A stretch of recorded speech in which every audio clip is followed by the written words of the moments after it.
Chez les impérialistes, ils ont une vision du monde que je m'en vais vous expliquer. Le monde se résume en un triangle pour eux.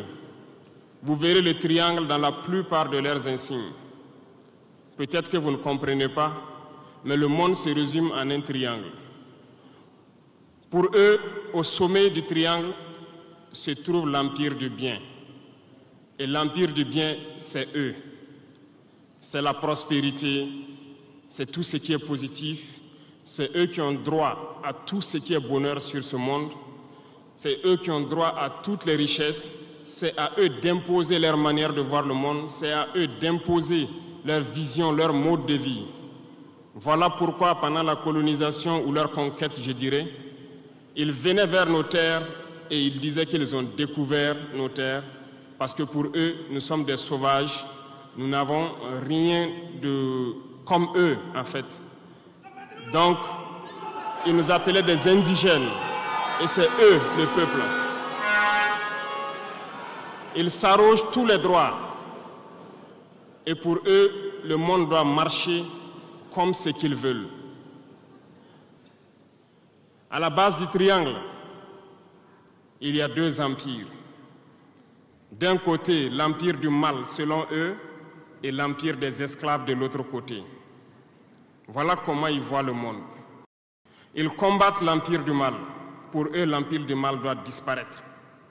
Pour eux, l'empire du mal incarne le diable. Ils communiquent et ils le font comprendre à leur peuple ainsi.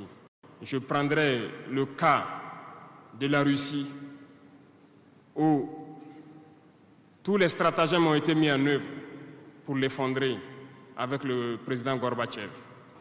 Lisez, vous comprendrez pourquoi ils ont amené le président Gorbatchev à créer le projet Paulus qui a enfoncé la Russie. Une fois que la Russie s'est effondrée, ceux qui se prétendent être de l'empire du bien ont commencé à juguler, jusqu'à ce que vienne cette équipe avec Vladimir Poutine pour essayer de remonter la Russie en surface. L'empire du mal, selon eux, a beaucoup souffert. Regardez l'Iran aujourd'hui, toutes les sanctions possibles. Sur le volet économique, qui parmi nous n'a pas traité les produits chinois des produits Shintok, comme on aimait l'appeler, de mauvais produits? Mais aujourd'hui, j'ai pu vous dire qu'on a tout tort. Parce que la Chine est à un niveau de technologie assez avancé. Et c'est en Chine que la plupart de ces pays viennent s'approvisionner, mettre leur marque dessus et nous revendent comme étant leur propriété. Mais par leur communication, ils nous ont amenés à détester tous les produits chinois, à vouloir nous faire comprendre que ce qui est bon venait de chez eux, pas forcément d'ailleurs. Et enfin, l'empire des esclaves, selon eux, c'est l'Afrique et certains peuples d'Amérique du Sud.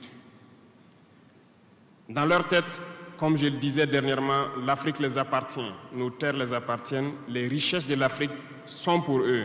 Et ils ne peuvent pas concevoir que des Africains puissent s'émanciper, sortir la tête de l'eau et vouloir donc les tenir tête.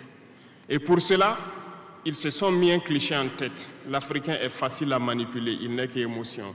Ils trouveront toujours un Africain pour lutter contre son frère. Et ça a toujours été comme ça. Ils vous ont amené à détester votre propre couleur de peau. Dans nos cultures, et dans beaucoup de cultures au Burkina Faso ici, le deuil était symbolisé par la couleur bleue. Lorsqu'une femme perd son mari, elle portait donc des tenues de couleur bleue pour faire son deuil pendant un temps donné. Ce sont eux qui sont venus vous dire que le noir symbolise le deuil, le diable, la médiocrité, tout ce qui est mauvais. Et malheureusement, nous avons tellement avalé ça que lorsque nous sommes en deuil, nous nous mettons également en noir. Il faut que nous nous réveillons. Il faut que nous nous réveillons parce que voilà le cliché qu'ils ont en tête. Eux, ils sont l'empire du bien, d'autres sont l'empire du mal et nous, nous sommes l'empire des esclaves. Voilà comment les impérialistes voient le monde. Il faut que vous compreniez cela.